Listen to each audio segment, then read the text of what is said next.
Hey, welcome back. We're going to get in that rear suspension on this one. So let me just give you a clue of what we got going on in the back of the truck. Figure it out yet? How about now?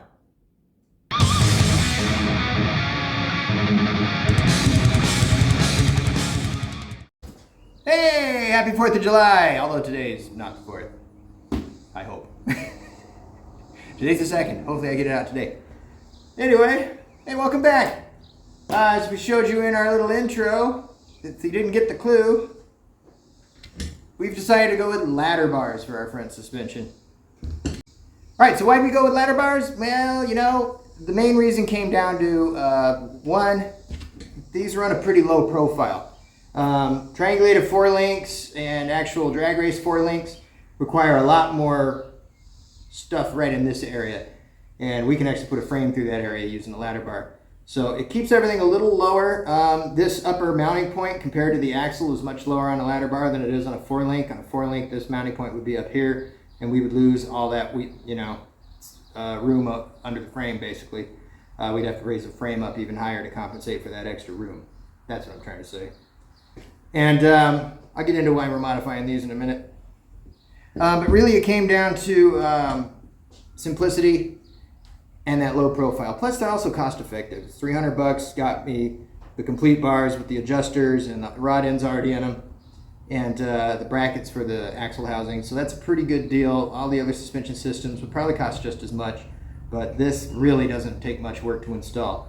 Weld it in the right spot on the rear housing, make a mount up here on the frame, and it's installed.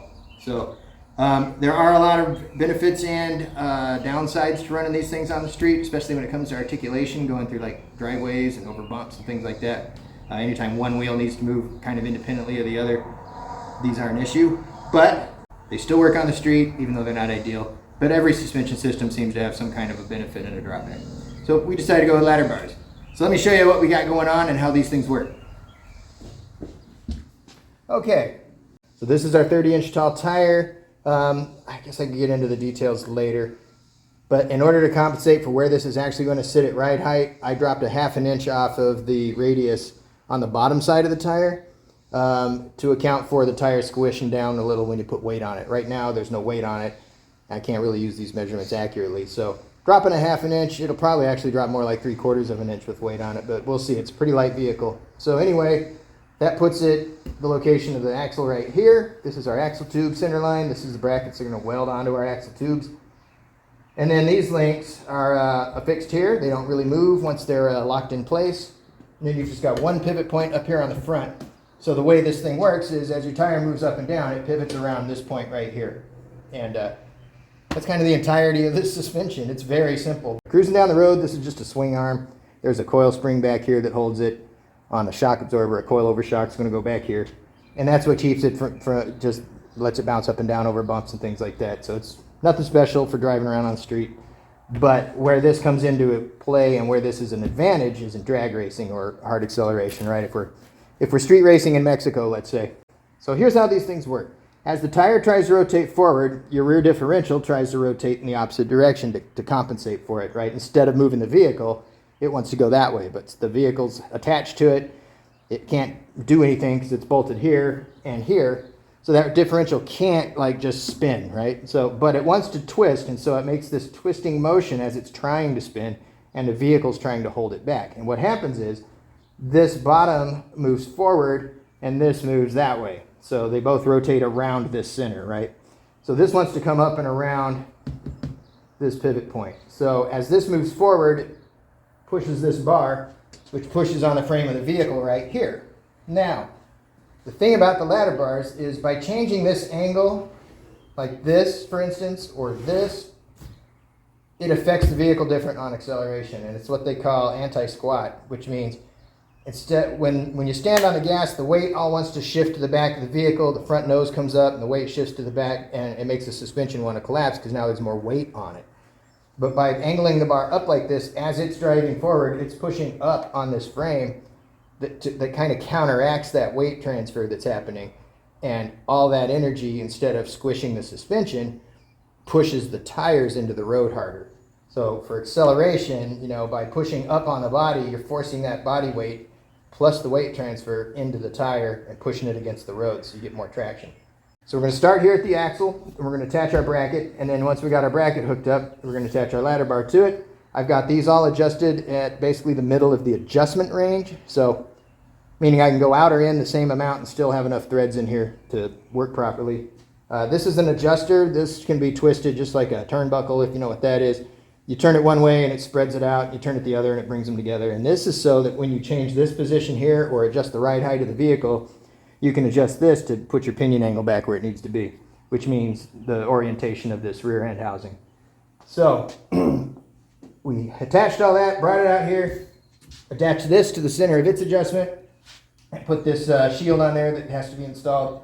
So now we know what we need for clearance and where the mounting points are going to be.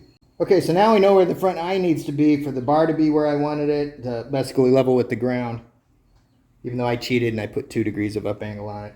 So what I've done is I've marked out the start location for the mounting hole. That's this guy right here. That's installed at our 5-inch ride height.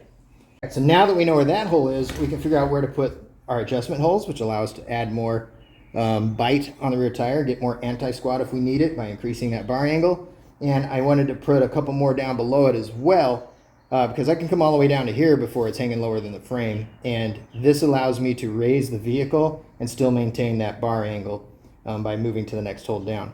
Now you'll notice I didn't make these perpendicular to the frame, nor did I make them perpendicular to the ground.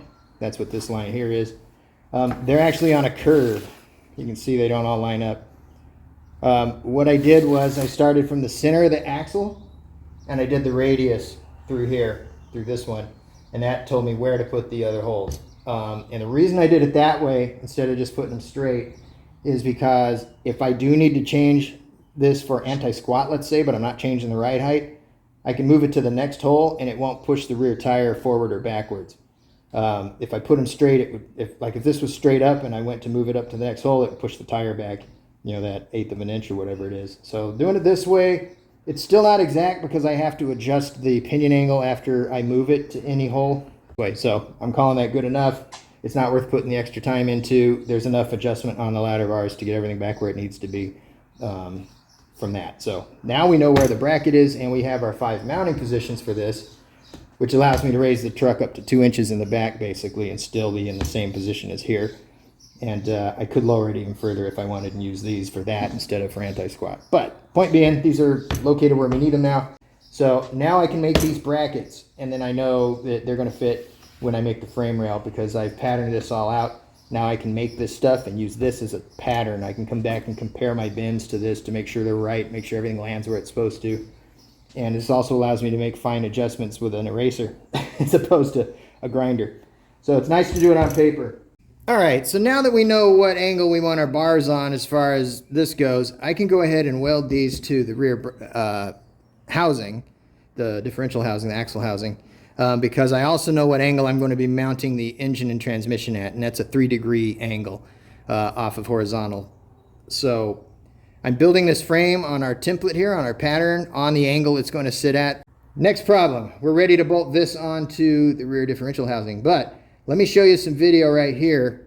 As you can see, these brackets didn't fit, and no matter how I adjusted this, they wouldn't fit. And here's the thing about this system. It's one of the faults of one of the problems with a ladder bar is that every time you adjust either one of these in or out, you change the distance between the rod ends.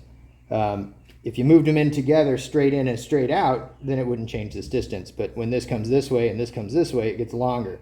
Well, as you can see in the video, they're too long. The only way they would adjust was with the top bar all the way out except for 3 threads and the bottom bar all the way in with no more adjustment, and then they would drop in place.